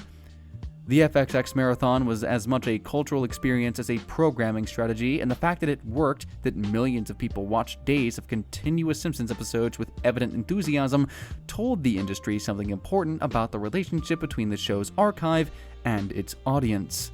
What the FXX Marathon also demonstrated was the difference between the show as a current broadcast event and the show as an archive. In 2014, the current Simpsons was receiving perhaps 4 to 5 million viewers per episode, a significant decline from the peak, but still respectable by contemporary broadcast standards. The archive was reaching tens of millions of people through the marathon, through syndication, and through DVD purchases. Most of those people were not watching because they wanted to see what the current show was doing. They were watching to re-experience something they had watched in a different period of their lives. The show had developed 2 separate audiences, a current audience following new episodes, and a nostalgia audience returning to the old ones. The 2 audiences were of very different sizes, and the nostalgia audience was larger. Understanding this distinction is essential to understanding why the show has remained commercially viable for decades after its creative peak. The archive generates loyalty and revenue that new episodes alone could never sustain. Clausen's absence from the current show has contributed to this disconnect. People who watch classic episodes on Disney Plus are hearing music composed by a person who spent 27 years developing an intimate relationship with the material. People who watch new episodes are hearing music composed by a team that inherited that material rather than grow with it. The difference is not always audible in any single scene. It accumulates across seasons into a slightly different overall sound. Nothing wrong, but different in ways that long-time listeners recognize without necessarily being able to articulate. The sonic identity of the Golden Age is, in a meaningful sense, as much Alf Clausen's as it is anyone else's. The person who scored most of that archive worked on the show for 27 years. Alf Clausen joined The Simpsons in Season 2 and composed original orchestral music for every episode through Season 28. He was not working from a library of existing cues. Each episode received new music, specifically composed for its particular story and scenes. Over 27 years, he scored hundreds of episodes, composed music for every major musical sequence the show produced, and was responsible for the specific sonic texture of the Golden Age. The monorail song arrangement was his. The score for Homer's Barbershop Quartet was his. The deliberate musical restraint in the train station scene of Lisa's Substitute, the choice to use quiet rather than orchestral emotion, was his. On August 30th, 2017, Clausen received a phone call from the show's production office informing him that his services were no longer required. He had not been warned in advance. He was replaced by Bleeding Fingers Music, a company founded by Hans Zimmer that provides custom composition to film and television productions. The reasons given publicly were vague. Industry reporting suggested budget considerations and a desire for a different musical approach. Clausen was 76 years old at the time of the call. He continued working in television afterward, but never returned to Springfield. He died on May 29, 2025, at the age of 84. By that point, he had scored approximately 560 episodes of the show, more individual episodes of scripted American television than almost anyone in the history of the medium. The specific episodes Alf Clausen scored that are most widely remembered span the full range of what the show asked him to produce. The monorail song required a Broadway-style production number that had to function simultaneously as genuine musical theater and as comedy, a combination that fails if the musical craft is too thin to sustain the parody. Homer's Barbershop Quartet required period-accurate harmony arrangements for a fictional 1980s vocal group. The score for Who Shot Mr. Burns had to sustain tension across a 2-episode summer cliffhanger in a format that normally never asks its music to do that. The recurring musical theme for Mr. Burns developed and refined across 27 years, accumulated associations with every major villain moment in the show, until it became one of the most recognized pieces of American television animation scoring. Clausen also had to score the quieter, more emotionally honest episodes. Lisa's Substitute required the restraint that made the train station scene work, rather than sentimentalizing it. And the fully absurdist episodes where the music needed to play complete chaos completely straight. The range of what he was asked to produce across his run on the show has very few equivalents in television composition history. The numbers tell you about the decline.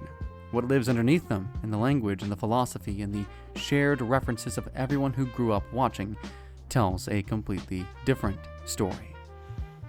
In 2001, the editors of the Oxford English Dictionary added the word dough to its official pages. The entry defined it as an exclamation used to comment on an action perceived as stupid or foolish, especially one's own. The dictionary credited The Simpsons as the source of its wide distribution. Homer had been saying the word, or rather the sound, since the Tracy Ullman shorts of 1987. It had taken 14 years from the first broadcast to the dictionary entry, and in that time, the word had crossed from a cartoon catchphrase into everyday English speech in a way that made its documentation not a judgment about the show's cultural influence, but simply an acknowledgement of observable fact. Dough had entered the language. The Oxford English Dictionary is conservative by design. It does not add words quickly. Before a word receives an entry, lexicographers need evidence that it has been spread beyond the original context in which it appeared, that it is being used by people who may not even know its origin, and that it appears stable enough to be worth documenting permanently. The 14-year process from Homer's first utterance to the dictionary's acknowledgement of the word is itself evidence of how completely dough had traveled. By 2001, people were saying it who had never watched The Simpsons. It was in the language the way freelance and serendipity are in the language, present, available, self-sustaining. The point is not that The Simpsons contributed vocabulary, many popular cultural products end up doing that. The point is that the words it contributed named things that existing language had no precise word for. That is the mark of a show that was not just reflecting the culture back at itself, but actively adding to it. Some of the phrases the show contributed to everyday language filled specific gaps that existing vocabulary covered only imprecisely. Dough named the feeling of watching yourself do something stupid in real time, a feeling that English had expressions for, but no single, crisp, universally legible sound that captured it precisely. Meh named a specific quality of underwhelmed response, not hostile, not enthusiastic, not invested enough to form a strong reaction either way. The word that was available before meh, whatever, carried connotations of mild hostility that meh does not have. Meh is pure indifference, performed without edge. Both words satisfied the condition under which language absorbs new vocabulary. They named something existing words did not cover precisely. The Simpsons already did it phenomenon is a related cultural artifact. By the late 1990s, the show had covered so many comedic premises that the writers on other programs in advance discussing new comedies began observing that The Simpsons had already been there. The phenomenon was partially real. A show producing 22 episodes per year for a decade will cover enormous territory, and partially mythological. But the belief that it had addressed every possible premise became itself a measure of the show's perceived comprehensiveness. By the early 2000s, the show existed in the culture as a kind of text against which new comedy was measured. The reference point you checked before claiming you had done something for the first time. The Simpsons already did it observation became so common that it produced its own secondary culture of documentation. Fan databases cataloged thousands of episodes by subject, premise, and joke type, so that when a new comedy claimed originality, someone could search and find the relevant Simpsons episode. The databases themselves became monuments to the show's comprehensiveness, community projects that no individual could have assembled, produced because enough people cared about the archive to spend years cataloging it. That kind of sustained fan labor is a measure of cultural significance that no ratings number captures. People build databases about things that matter to them. The show's specific contribution to how American people talk about television itself is also worth noting. The phrases jumping the shark and couch gag both circulated widely from Simpsons contexts into general television criticism. Jumping the shark originated from the Happy Days episode used to describe The Simpsons' own decline, but its spread was accelerated by Simpsons fans applying it to other shows. Couch gag described the show's practice of varying the family's arrival at the living room couch in each episode's opening sequence, a format device that became so associated with the show that it entered television vocabulary as a general term. These are words people now use to describe television that came directly from conversations about this one show. 7 years later, in 2008, Collins' English Dictionary added meh. Collins defined it as an adjective meaning mediocre or boring, and as an interjection indicating boredom or indifference. The show had used the word throughout the 1990s as a catch-all expression of underwhelmed response, and it had spread from there into ordinary conversation with a speed and reach that justified a dictionary entry. 2 separate major English dictionaries in 2 separate years had added words that The Simpsons put into circulation themselves. The linguist Mark Liberman of the University of Pennsylvania observed in 2005 that The Simpsons has apparently taken over from Shakespeare and the Bible as our culture's greatest source of idioms, catchphrases, and familiar quotations. Lieberman made this as a descriptive observation rather than an argument. He was not claiming the show was as great as Shakespeare or the Bible. He was noting what he could observe in ordinary language use, that phrases from The Simpsons were appearing in everyday speech, in writing, in casual conversation with the same kind of spontaneous unself-consciousness that marks idioms which have fully entered the language rather than merely circulating as references. People were using Simpsons phrases without necessarily knowing where they were quoting it from. They didn't even know they were quoting it. The phrases had become available in the way that genuinely embedded idioms are available, as natural expression rather than conscious citation. The mechanism behind this spread is worth understanding. The Simpsons ran through its best years in an era before social media, but after the widespread adoption of VCRs. Millions of households taped episodes and rewatched them. The best lines were memorized, not because anyone instructed viewers to memorize them, but because the lines were good enough that they stuck on their own. A phrase that gets repeated becomes part of the shared vocabulary of the people who repeat it. When enough people share the same vocabulary and interact with each other over years and even decades, the phrases naturally enter the general language.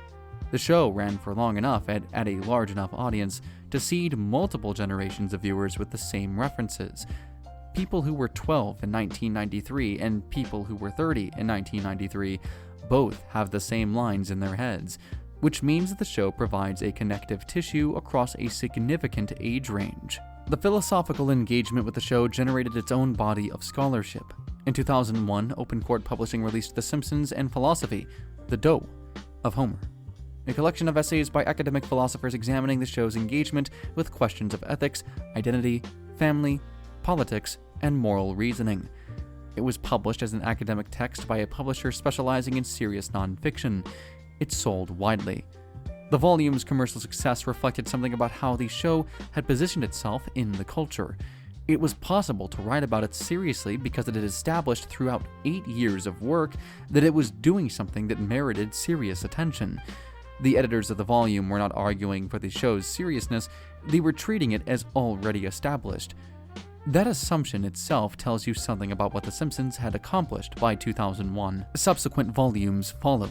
University courses on philosophy, ethics, cultural studies, and media theory began incorporating Simpsons episodes as primary texts alongside Aristotle, Kant, and John Rawls.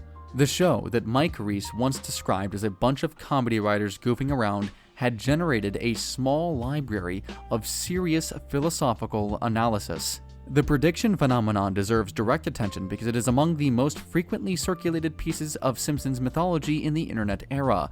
The show has been credited with predicting a Donald Trump presidency, smartwatches, video calling technology, autocorrect, and dozens of other technological and political developments. The images and scenes cited in these comparisons are real. They exist in actual episodes. The explanation for them, articulated clearly by both Al Jean and writer Bill Oakley, is statistical rather than supernatural. A writer's room full of educated, well-read people who follow current events, technology, and politics closely, producing 22 episodes per year for 35 years, will surely generate an enormous volume of material about near-future scenarios. A sufficient quantity of material about possible futures will, over enough time, produce cases that resemble what actually happens. Not because the writers were prescient, but because they were paying very close attention to where the present was pointing and producing enough volume that some percentage of their extrapolations would turn out to be accurate. What looks like prediction is the natural product of attention and quantity. The international dimension of the show's cultural footprint is discussed less often, but is equally significant. The Simpsons was dubbed into dozens of languages and broadcast in virtually every major television market. In Germany, the show developed a dedicated dubbing culture over decades, with many longtime German viewers developing deep familiarity with the localized performances. In Brazil, the show ran for decades and generated its own quotation culture and generational reference points. In Japan, Spain, France, and Italy, it produced local scholarly interest and local nostalgia communities. Each national version created its own relationship between the show and its local audience. The German Homer, voiced with his own specific cadence and by a dubbing team that worked on the show for decades, became associated with specific German cultural memories. People who grew up with the German version and later watched the American original often describe the experience as meeting a familiar stranger, the same person somehow different, in a way that revealed how much of who we think Homer is has been shaped by a specific voice and translation we heard first. Academic engagement with the show extended further than the philosophy volumes. Theologians wrote seriously about Ned Flanders as a portrait of American evangelical Christianity, someone whose faith was genuine and consistent and occasionally admirable, and whose faith was also occasionally absurd and occasionally suffocating, and both things were true at the same time. That simultaneous affection and complexity applied to religious belief in a prime-time comedy had not been achieved by mainstream television before at this scale. Communication scholars use the show as a case study in the transition from broadcast to post-broadcast television. Economists wrote about its treatment of labor and management, particularly Burns and Homer, as an almost archetypal portrayal of capital and labor. The show had generated across 3 decades a secondary literature that would fill several academic library shelves. That is an unusual outcome for anything, and a completely unprecedented outcome for a cartoon about a yellow family in a made-up town. The Yellow Family from Springfield became, in ways that nobody planned and nobody managed, a globally recognized symbol of a specific version of American domesticity. Not the idealized version, not the aspirational one, but the version where everything is slightly chaotic and slightly dysfunctional and somehow still intact. That is the central argument the show made from its very first episode, the one that made the president uncomfortable enough to single it out on national television, and the one that every piece of its cultural legacy traces back to. The family as it actually is, not the family as anyone wishes it would be. The show that invented that argument didn't just sell it, it sent it into the language, to the universities, to 100 national dubbing cultures, and to the permanent record of American life. The show that built all of this is still running. What it means that there is still a final chapter being written. That is where this story ends. On February 15th, 2026, The Simpsons aired its 800th episode. To understand what 800 episodes means in terms of sheer volume, consider the scale of comparison. Most successful American television dramas run between 5 and 7 seasons, producing somewhere between 60 and 100 episodes before concluding. Most successful comedies reach a similar range.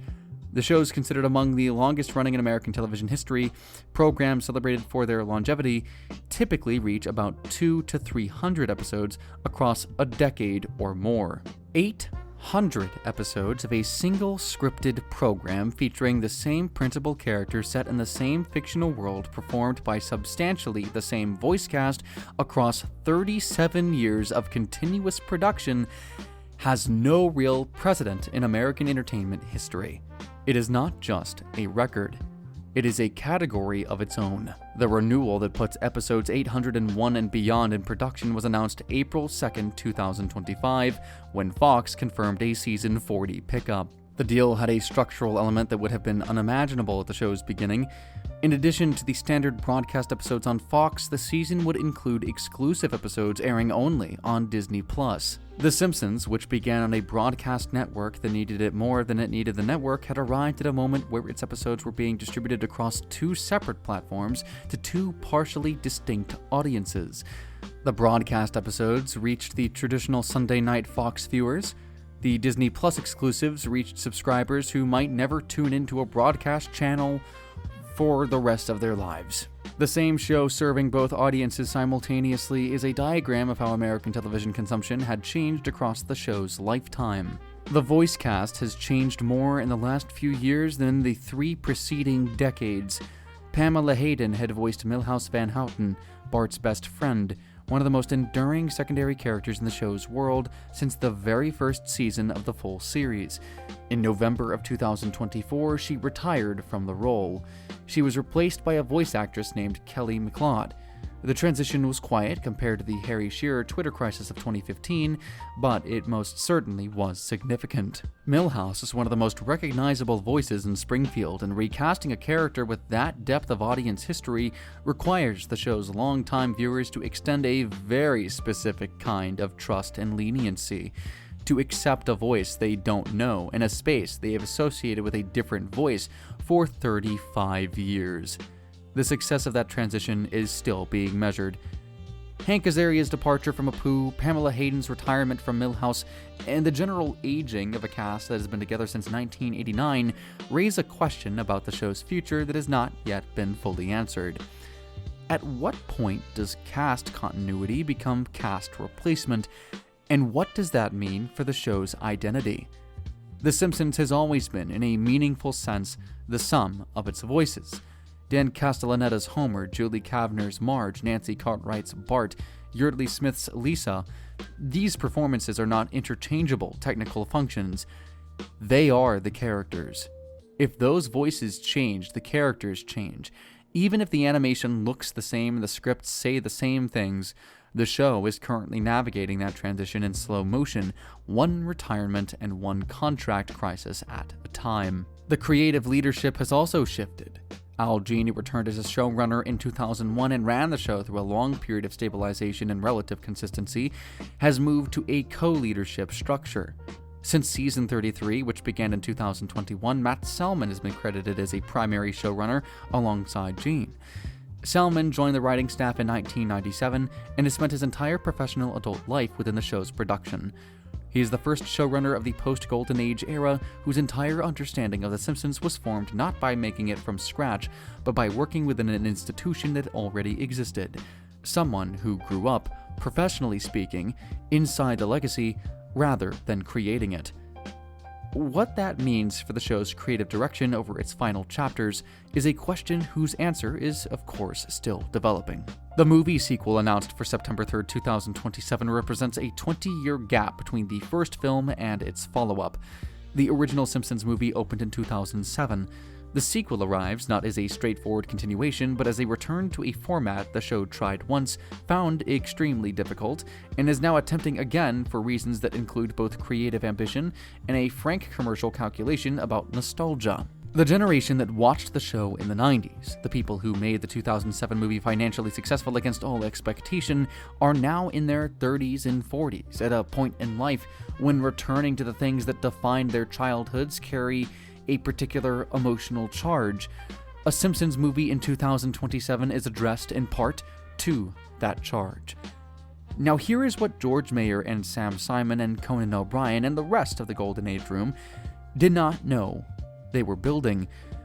They were making a monument, not a television show that would run for a while and be remembered fondly. An actual monument.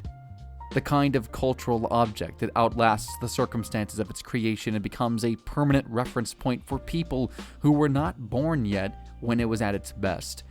The show that President Bush criticized in January 1992 for not being the Waltons has become exactly what the Waltons were. An artifact that captured a specific version of American family life so completely and at the right cultural moment that its characters became archetypes rather than just fictional people. The Waltons, for its generation, was a touchstone that represented a certain idealized version of American family values. Hard-working, church-going, mutually supportive, set in a rural past that carried a kind of moral clarity that the present did not always offer. Bush cited it in 1992 as a standard families should aspire to. The Simpsons offered a different standard. Not aspirational, but honest. Not the family as it should be, but the family as it frequently is. Chaotic, loving, imperfect, resilient in ways that have nothing to do with virtue and everything to do with the particular bonds that form when a group of people are stuck with each other and choose, eventually, to be glad about it. That choice, to be honest about American family life rather than aspirational about it, was what the show did from its first episode. It was also what made it last. Homer is not only a cartoon character anymore, he is a kind of shorthand, a shared cultural type. When someone calls a man a Homer, the meaning arrives instantly. Someone who loves his family but fails them constantly, shaped by immediate pleasure and immediate comfort, genuinely well-meaning and genuinely self-absorbed, incompetent at most things but irreplaceable in the things that matter most. That is a recognizable human type that predates the show and will exist long after the show eventually does end.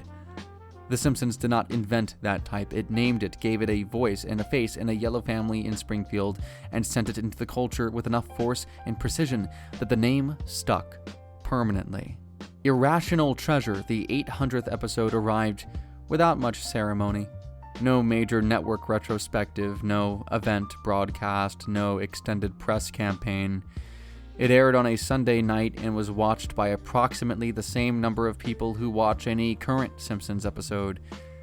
Whether it was good by the standards of the show at its best is a question longtime viewers answered differently from viewers who discover the show through Disney Plus or FXX marathons and came without the full archive of comparison in their heads. The 800th episode represents both possibilities simultaneously, a milestone that means something different depending on how many of the previous 799 episodes you carry with you. The longevity of the main cast across 37 years is a remarkable fact that gets obscured by conversations about quality. Dan Castellaneta, Julie Kavner, Nancy Cartwright, and Yeardley Smith have voiced Homer, Marge, Bart, and Lisa respectively for essentially the entirety of the show's run, a period spanning most of their adult professional lives. Voice acting at this level requires the performer to find the character fresh episode after episode across decades of production schedules.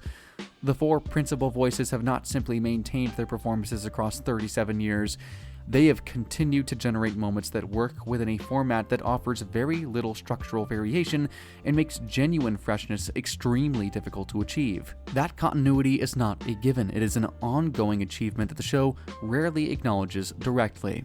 Few voice actors on this planet will ever have the same level of understanding that these four have about their characters than these other voice actors will have about theirs. The show will end. Eventually. Every show ends. When it does, the conversation that follows will not primarily be about the seasons that came after the Golden Age. It will be about the years when a room full of specific people Simon assembled, people Groening created the world for, people Brooks gave the autonomy to, made something that had not existed before in American animation. Those years changed what television comedy considered possible. The shows that followed in the decades after, King of the Hill, Futurama, Family Guy, Archer, BoJack Horseman, and dozens of others, all exist in a landscape that The Simpsons remade. Every adult animation series made since the early 90s has been made in the context of what The Simpsons proved could be done. The monument's shadow extends in every direction. In January of 1992, 3 days after a president attacked a cartoon and 3 days after the cartoon responded, the argument was over. Not because one side won, both sides made their point and moved on. It was over because a cartoon had demonstrated in real time what the best American writing has always done. Take the actual texture of ordinary American life, find the comedy and the sorrow inside it, and reflect it back with enough precision that people recognized themselves. The show did that at the highest level for 8 whole years. It has been doing a version of it in every season since. It has been doing some version of it for 37 years. That is what a monument looks like. Not perfect, not always good, not always pretty, but still here. The show that in 1989 was a scrappy collection of hand-drawn animated shorts embedded in a variety program made by a comic strip artist who invented a new family in a lobby to avoid handing over the old one, is in 2026 the longest-running scripted primetime television series in American history, owned by the largest entertainment company in the world, approaching its 40th season, with a second theatrical film on the calendar. None of the people who made the first episode saw that coming. Some of the people who built the Golden Age have said they would be astonished by it. The show outlasted every reasonable expectation, survived every prediction of its cancellation, absorbed crises that would have ended other programs, and kept going. Whatever you think about what it's produced in the last 20 years, the fact of its persistence is its own kind of statement about what it built in the first 8. So guys, if this kind of long look at something you grew up with is what you come here for, subscribe, it's free. If you fell asleep, thank frick. I hope that you're having a really good sleep. Also tell us if these videos are worth making. If you do, hit that subscribe button, hit the like button. As always, guys, thank you all for spending your night with me, or your power nap afternoon time with me. And I'll see you on the next one.